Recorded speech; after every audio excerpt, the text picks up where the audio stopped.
Bigyan ngayon ng pagkakataong magpaliwanag sa Senado ang dating hepe ng Philippine National Police na may litrato kasama ng mga Chinese nationals at iba pang personalidad na iniuugnay sa illegal pogo operations.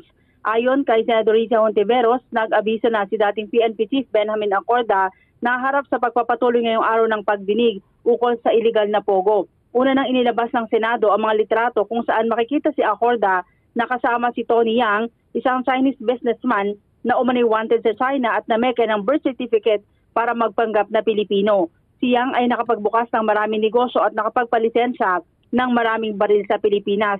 Naglabas din si Hontiveros ng litrato kung saan makikita si Acorda kasama sina Sual Pangasinan Mayor Diseldo Calugay na kaibigan ni dismissed Banbantarlac Mayor Alice Go. Nasa litrato rin si Wesley Go na kapatid naman ni Alice Go. Ito ng 15 pagdinig ng Senado sa isyu ng Pogo. Sa ngayon, nasa Senado na si Alice Go na gwardyado na matauhan ng Bureau of Jail Management and Penology.